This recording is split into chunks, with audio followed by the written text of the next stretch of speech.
Hello বন্ধুরা, শুভ সকাল। তোমরা সবাই কেমন আছো? আশা করি সবাই খুব ভালো আছো, সুস্থ আছো, আর আমিও খুব ভালো আছি। কোচবিহার জেলার এই ছোট্ট গ্রাম থেকে আমি সুস্মিতা আবার চলে আসলাম তোমাদের সামনে নতুন আরেকটি ভিডিও নিয়ে। তো এখন ঘড়িতে বাজে হচ্ছে সকাল 7টা, 7টার একটু কম হবে মনে হয়। আর ঘুম থেকে কিন্তু তাড়াতাড়ি উঠে পড়েছি, তার কারণ হলো রোদ দেখে কাজের এনার্জিটাও মনে হয় যেন বেড়ে গেল। কতদিন পর কি সুন্দর রোদ, ঝলমলে সোনালি রঙের রোদ উঠে পড়েছে।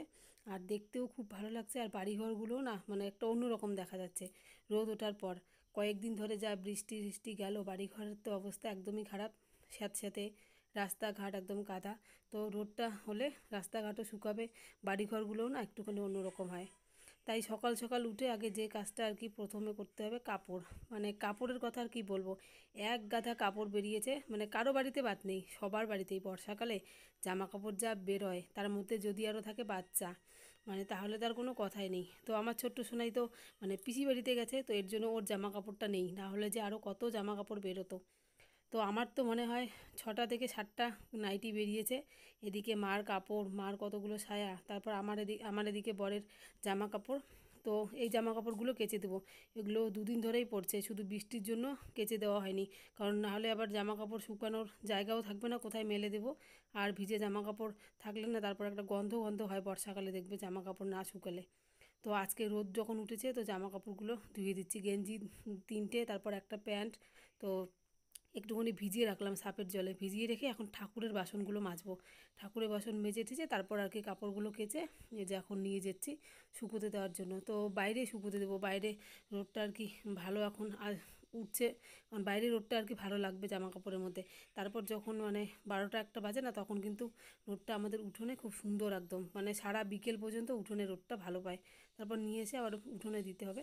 তো এখানেই এই যে মেলে দিলাম। আর মা সকাল সকাল যে চাদর কেচে দিয়েছে বাবার বিছানার, কারণ বাবার প্রত্যেক দিন জামা কাপড় কাচাকুচি করতে হয়, মানে বলার মতো না। মানে সার্ফ যে কোন দিক দিয়ে শেষ হয়ে যায় নিজেও বলতে পারি না। বুঝতেই পারো, বাড়িতে একটা যদি বিছানা পড়ার মতো রুগী থাকে, তাহলে তার সবসময় তাকে পরিষ্কার করে রাখতে হয়, পরিষ্কার পরিচ্ছন্ন। মানে রোজ দিনে জামা কাপড় রোজ দিন কাচাকুচি করা, বিছানা চাদর রোজ দিন ধোয়া। তো তারপর আমি এই যে স্নান টান করে চলে আসলাম সমস্ত কাজবাজ শেষ করে, কারণ খাবার বানাবো সকাল সকাল। বাবা খিদে পেয়েছে বলছে খুব, আজকে আবার বলছে যে মানে ভাত খাবে। তো তাড়াতাড়ি করে রান্না বসিয়ে দিই, মুসুর ডাল তো খেতে পারবে।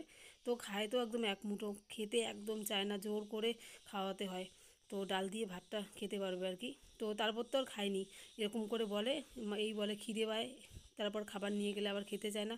বুঝতেই পারো, বিছানায় পড়লে এরকমই করে আর কি সবাই দেখি, মানে কখন কি মাথায় আসে বলে, তারপর একা একা যা আসে মনের মধ্যে বলতে থাকে, এরকম করে আর কি। তো চলো এই খেলে তারপর আবার ভুলে যায়, বলে খাইনি, এরকম করে আর কি। তো এদিকে আমি এই যে চুল আঁচড়ে নিলাম, নিয়ে এখন সিঁদুরটা পরে নিলাম। তো এখন যাবো হচ্ছে পুজোটা দিতে, আগে পুজোটা দিয়ে আসবো। সব কিছু একদম রেডি করে রেখেছিলাম, ঠাকুর ঘর মুছে টুচে রেখে ফুল টুল তুলে রেখে তারপর আর কি ঘরে এসেছিলাম। তো এদিকে তার আগে খাবো, কারণ আমি এখনও পর্যন্ত সকালে কিচ্ছু খাইনি।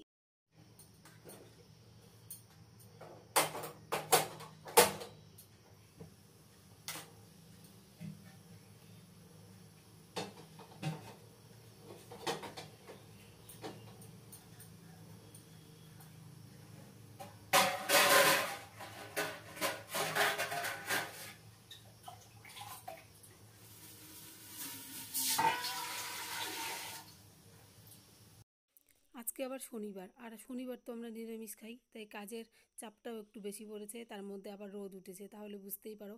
গ্যাসটা আছে সব মোছা হয়েছে, পরিষ্কার করে এগুলো মাজলাম। তারপর এদিকে ভাতের হাঁড়ি ঠাড়ি তো রোজ দিনে মাজা হয় গ্যাসের, তার মধ্যে আজকে দুধের হাঁড়িটাও একদম পরিষ্কার করে মেজেছি। তো তারপর সকাল সকাল আজকে আবার দুধ নিয়ে এসছে, তো দুধটাও একদম ওদিকে জাল করছি আর কি, গরম বসিয়ে দিলাম। কারণ রোদ উঠেছে যখন, দুধ এখন জাল করে রাখতে হবে, না হলে আবার দুধ ফেটে যাবে। তারপর এদিকে পুজোর প্রসাদটা নিয়ে ঢেকে রাখলাম, আঙ্গুর ফল দিয়েছিলাম পুজোর মধ্যে। আর এই যে দেখো দুধের হাঁড়িটা মেজে একদম দুধ বসিয়ে দিয়েছি, আর এদিকে ভাতের জলও গরম। বন্ধুরা যে চলে আসলাম পেছনের দিকে, তো এদিকে যে আমাদের না কতগুলো মানে নীলকচুর আর কি গাছ আছে, তো তোমরা অনেকে চিনবে, অনেকে আবার নাও চিনতে পারো। তো আমার বর আর কি এদিকে কাটছে, তো চলো ও কাটুকে তারপর তোমাদেরকে দেখাচ্ছি। তো ব্যাক ক্যামেরায় দেখলে তোমরা ভালো করে দেখতে পারবে। একদম মোটা মোটা হয়েছে, এগুলো আবার মাংস দিয়ে খেতেও ভালো লাগে, আবার সয়াবিন দিয়েও ভালো লাগে। তো সয়াবিন দিয়ে রান্না করব, তো এর জন্য ওকে বললাম কেটে আনার জন্য আর কি। তো চলো তোমাদেরকেও একটুখানি দেখাই। জঙ্গল থেকে একদম আজকে কুড়িয়ে আনা সবজি রান্না করব। তো চলো, সবজি না থাকলে যা হয়, আর সবজি থাকলেও কি মানে এই জিনিসগুলোর মতো না স্বাদ পাওয়া যায় না কেনা সবজির মধ্যে। এই সবজিগুলো দারুণ লাগে খেতে আমার। তো চলো তোমাদেরকে দেখা যাবে। এদিকে আমাদের পেছনের দিক, ওই দেখো এদিকে মানে গোয়াল ঘরটা আছে যে, তার পাশ দিয়ে কিন্তু যাই সব সময়। তারপর এদিকে আমাদের কিন্তু মানে খড় যে খড় রাখা হয় গরুর খাবার জন্য, তো খড়ের পুঁজিটা না একদম ভেঙে গেছে, তো ওখান থেকে খুলে খুলে নিয়ে এসে গরুকে খেতে দেওয়া হয়। আর এদিকে এই যে আমার বর কাটছে আর কি নীল কচু মোটা মোটা, তো যেগুলো ভালো জায়গার ওগুলো আর কি কেটে নিয়ে আসলো, আর বাকি ওগুলো তো আনা যাবে না, ওগুলো আর কি নোংরা জায়গায় আছে।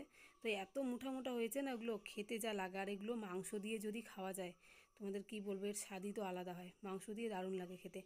তো ওই যে বর আমাকে ধুয়ে ধুয়ে দিল আমার বরমশাই, তো তারপর এদিকে আমি এই যে রান্নার ঘরে চলে আসলাম, ডাল বসিয়ে দিয়েছি, তো ডালটা অর্ধেক সেদ্ধ হয়েছে। মুসুর ডাল দিয়েছি, না মুসুর ডাল না, সরি, মুগ ডাল, ভুলে মুসুর ডাল বলে ফেলছি, মুগ ডাল, তার মধ্যে চাল কুমড়ো দিয়েছিলাম। অর্ধেকটা কালকে রাতের দিকে ভাজা করা হয়েছে, আর অর্ধেকটা আমার ডালে খাওয়ার জন্য রেখে দিয়েছে। তো ডালে দিয়ে আর দুটো সিটি দিয়ে আর কি নামাবো। তো ভাতও এদিকে হয়ে গেছে, তো ভাতের মারটাও ছেঁকে নিলাম। এখন না ভাতের মারও আমার ছেঁকতে খুব অসুবিধা হয়, বুঝতেই পারো, মানে হেলতে এখন একটা মানে কষ্ট হয় আর কি, কিন্তু তবু কিছু করার নেই, মানে নিজের আর কি শরীর বুঝে কাজ করা আর কি। আর এই অবস্থায় কিন্তু বেশি বসে না থাকাও ভালো, মানে নিজের শরীর যতটুকু চলে ওইভাবে আর কি কাজ করা। আর তার মধ্যে আমি একা, তো আমি ছাড়া কে রান্না বান্না করবে তোমরাই বলো। আমার শাশুড়ি তো কাজ করে যথেষ্ট, আর এদিকে বাবার সব সময় দেখাশোনা এসব তো মানে করছেই, তো একটা মানুষ তো সব কাজ করতে পারবে না। তো আমি যদি রান্না বান্নাটাও করি তবু কিন্তু অনেকটাই এগিয়ে যায়। তো এদিকে এখন বসে বসে কাটছি হচ্ছে সবজি, তো ভাত নামালাম, ওদিকে ডালটা হচ্ছে, মানে ডাল একদম সেদ্ধ হয়ে গেছে, তারপর গরম জল ঢেলে দিয়ে একটুখানি জাল করে নিচ্ছি। আর এদিকে ছোট্ট ছোট্ট করে নীল কচুগুলো কেটে নিচ্ছি, সয়াবিন দিয়ে সবজি বানাবো। তোমরা মানে কি বলবো, বাড়িতে যদি কেউ না খেয়ে থাকো তো অবশ্যই তোমরা বাড়িতে একদিন এইভাবে বানিয়ে খেও, সয়াবিন দিয়ে খেতে যা স্বাদ হয় বলার মতো না, মাংসর মতো লাগে। আর যদি নিরামিষ রান্না করতাম তাহলে তো মাংসর মতোই লাগতো খেতে। তো এদিকে প্রথমে না সয়াবিনটা ভেজে নিয়ে নিলাম লবণ হলুদ দিয়ে, কারণ সয়াবিন না ভাজলে একদম খেতে ভালো লাগবে না। আর আমি কিন্তু গরম জল দিয়ে না সয়াবিন ধুই, তাহলে কি হয় একটা গন্ধ না হলে করে সয়াবিন, তো ওই গন্ধটা থাকে না, আর খেতেও তখন ভালো লাগে দেখি। তো ভালো করে ভেজে নামালাম, তারপরে যে তেজপাতা গোটা জিরে গরম মশলা ফোড়ন দিলাম, দিয়ে তারপরে যে কচুগুলো দেবো, তো কচুগুলোর মধ্যে কয়েকটা কাঁঠালের বীজও দিয়েছি, কাঁঠালের বীজ আছে ঘরে, না হলে আবার নষ্ট হয়ে যাবে, তো কয়েকটা দিলাম, 5-6টার মতো আর কি ছিল। আর হচ্ছে কয়েকটা আলু, তো প্রথমে এগুলো ভালো করে ভাজবো, ভেজে তারপর আর কি মশলা দেবো। মশলা বলতে শুধু আদা আর জিরে, কারণ আজকে আমাদের নিরামিষ। তো আর বাবার জন্য এদিকে পেঁপে সেদ্ধ করে মানে একটা সবজি করব, বলতে পারো তরকারি আর কি, এমনিতে মশলা ছাড়া বাবার তো কিচ্ছু খাওয়া যাবে না, শুধু আদা দিয়ে। তো চলো এদিকে যে সবজি এখন ভাজা শুরু করে দিয়েছি, তো এগুলো ঢেকে দেবো একটুখানি গামলা দিয়ে, তাহলে কী হবে ভাজাটা আর কি ভালো হবে, আর তেলটাও একটুখানি কম লাগবে। আর ঢেকে ভাজলে কী হয়, ভাজাটাও দেখি খুব ভালো হয়, আর খেতেও তারপর না ভালো লাগে। আর তার মধ্যে এই কচুগুলো তো জানো একটু মানে ভালো করে না ভাজলে না আবার ভয়ও লাগে, গলায় ধরে না, একদমই গলায় ধরে না, তবু আর কি একটু ভালো করে ভাজতে হবে, না হলে আবার ভেতরে জল জল তারপর লাগবে ভালো করে ভাজা না হলে। তো এর জন্য চলো এখন এই যে গামলা দিয়ে ঢেকে হয়ে গেছে আমার একদম সবজি রান্না করা। তো এখন আর কি একটু জল দিয়েছি, তার কারণ একটুখানি তো রস রস করে নামাতে হবে, নাহলে তো খেতে ভালো লাগবে না। তার মধ্যে সয়াবিন দিইনি এখনও, তো সয়াবিন দিয়ে আবার ভালো করে একটুখানি কষাবো, কারণ সয়াবিনটার মধ্যেও তো একটুখানি মশলা টশলা ঢুকবে। তো এখন আবার ঢেকে দেবো, দিয়ে তারপর নামাবো আর কি। তো এদিকে আর কিছু রান্নাবান্না নেই, রান্নাবান্না একদমই আমার কমপ্লিট, ও শুধু বাবা সবজিটা বানাবো তাহলে শেষ, আজকে আর কোনো ভাজা টাজা করবো না, আলু ভাজা আর খেতে ভালো লাগে না, আর ঘরে সবজি নেই জন্যই আজকে এই সবজি রান্না করা হলো। কিন্তু এই সবজির যা স্বাদ হয়েছে না, মানে তোমাদের কি বলবো, খাওয়ার পর আমার শাশুড়ি বর সবাই বলছিল মানে বাজারে সবজির চেয়েও অনেক ভালো, এইসব পটল তারপর ঝিঙে আর খেতে ইচ্ছে করছে না। এরকম যদি মাঝে মাঝে মানে বুদ্ধি করে, মানে গ্রামে থাকলে এটাই ভালো আর কি, বুদ্ধি করে যদি এই জিনিসগুলো গ্রামে সবার বাড়িতে হয়, এরকম করে রান্না করে খাওয়া যায়, তখন সবজিটাও বাঁচে, আর একবেলা কিন্তু মানে ভালো আর কি, ভালো করে খাওয়া যায় 1-2 বেলা আর কি। তো গ্রামে থাকার এটাই একটা সুবিধা। আর এদিকে আমাদের কিন্তু খাওয়া দাওয়া হয়ে গেছে, এখন বাজে হচ্ছে, বেশি বাজে না, 2:30টার মতো হবে আর কি। ওদিকে আমার শ্বশুরমশাইকে ভাত খাওয়াচ্ছে, আর এদিকে আমি কাজকর্ম করছি, মানে জামা কাপড় যা যা শুকিয়েছে, মানে সব প্রায় জামা কাপড়ই শুকিয়ে গেছে অর্ধেক, যা রোদ দিয়েছে, তো সব জামা কাপড় তুলে নিচ্ছি। আর এদিকে যে আমার বরের গেঞ্জি সকালে ধুয়ে দিয়েছিলাম, তো ওগুলো শুকায়নি, একটুখানি উল্টে পাল্টে দিচ্ছি। আর ওইদিকেও আমার কতগুলো কাপড় আছে নাইটি, ওগুলোও নিয়ে আসতে হবে, আবার বাইরেও জামা কাপড় আছে, সব তুলে নিয়ে আসবো, এনে ভাঁজ টাজ করে রেখে তারপর আমি যে মানে কাপড় আর কি কাপড় ভেজাবো। পুরো গরম লেগে গেছে, শরীর মনে হয় ঘাম পড়ছে শরীর দিয়ে, ও তার মধ্যে আবার আরও একটা কাজ আমার বাকি আছে, সেটা হলো মানে ছানা দুধ দিয়ে গেছে যে সকালের দিকে, তো ছানাটা আর কি ফাটাবো। তো ছানাটা ফাটিয়ে একবারে রেখে দেবো, রেখে দিয়ে তারপর কাপড় চোপড় আর কি ভিজিয়ে আসবো। বাবাকে বিকেলের দিকে আবার খাওয়াবে, মানে ছানা দিয়ে মুড়ির গুঁড়ো খাওয়াবে, তো এর জন্যই আর কি একবারে রেডি করে রাখি। আর আজকে আমি দুধ আর খাবো না, আজকে আমিও ছানা খাবো, তো এর জন্য বেশি করে ফাটালাম। সবাই বলে দুধের চেয়ে ছানার মধ্যে নাকি আরও বেশি মানে প্রোটিন থাকে আর কি। তো এদিকে ছানাটা ফাটানো হয়ে গেছে, তারপরে যে গামলার মধ্যে জলটা আর কি ফেলে দিচ্ছি ছানার।